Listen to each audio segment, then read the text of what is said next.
Good morning, જય Swaminarayan. Welcome to my new blog. દિવસની શરૂઆત હતી ભગવાન અને માતાજીના દર્શનથી. દર્શન કરીને ઉધરસ આવતી હતી હમણાંથી થોડીક, તો મમ્મીને કીધું મમ્મી હળદરવાળું દૂધ જ બનાવી દો. તો મમ્મી બનાવી દીધું હળદરવાળું દૂધ. અને થોડીક જ વારમાં મોટા પપ્પા પણ આવી ગયા. તો મમ્મી મોટા પપ્પાને પણ ચા નાસ્તો આપ્યો. અને પછી મેં દૂધ પીને દવા લીધી અને ઉધરસ પણ હતી એટલે કફ સિરપ પણ પીધી અને કર્યું સ્કિન કેર કમ્પ્લીટ થયું એટલે તરત થોડું ઘરનું કામ કર્યું, કચરો ને વાળ્યો અને કચરો વળી ગયો એટલે જોયું તો મમ્મી પૂરી કરતા હતા. તો મને થયું કે લાવ ને મમ્મીને હેલ્પ જ કરાવી દઉં. તો મેં બધી પૂરી મમ્મીએ વણી અને મેં તળી દીધી અને પછી હું જમવા બેસી ગઈ અને મેં મારા માટે રોટલી પણ બનાવી હતી. મેં 11 નથી કરી આજે એટલે. અને પછી ભાવના કાકી પણ આવી ગયા, તેમને કર્યું બધું ઘરનું કામ પત્યું એટલે મેં મમ્મીએ સિરિયલ જોઈ. ये रिश्ता क्या कहलाता है, सास भी कभी बहू थी અને અનુપમા, અમે ત્રણેય સિરિયલ જોઈ ત્યાં સુધી.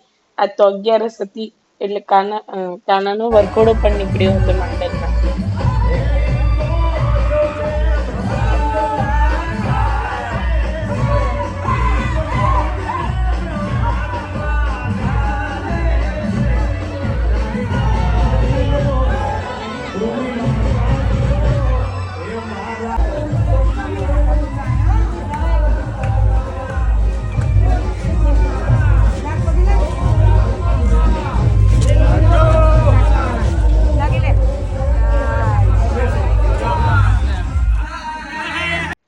આજ કાનાનો બહુ મસ્ત વરઘોડો હતો.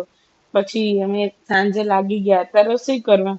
આજે અમે અત્યારે ફરાળી થેપલા બનાવ્યા હતા કારણ કે મમ્મીને પપ્પાને દાદાને ત્રણેયને 11 હતી એટલે એ લોકો માટે રસોઈ કરી ફરાળની. અને મેં મારા માટે બનાવ્યા હતા સૂજીના પુડલા. તો મેં એ ખાધા લીલી ચટણી સાથે. અને પછી લીધી દવા અને દવા પર લઈને પછી અમે સાંજે પણ ટીવી જોયું થોડીક વાર. બ્લોગ જોતા હતા ફૂડી વિના.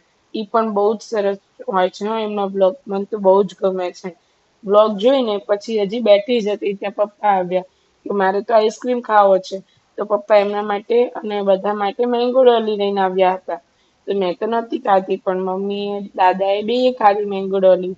અને પછી રાત્રે કર્યું સ્કિન કેર. બસ આજના દિવસ માટે આટલું જ. જો તમને મારા બ્લોગ જોવા ગમતા હોય તો like, share and subscribe. By.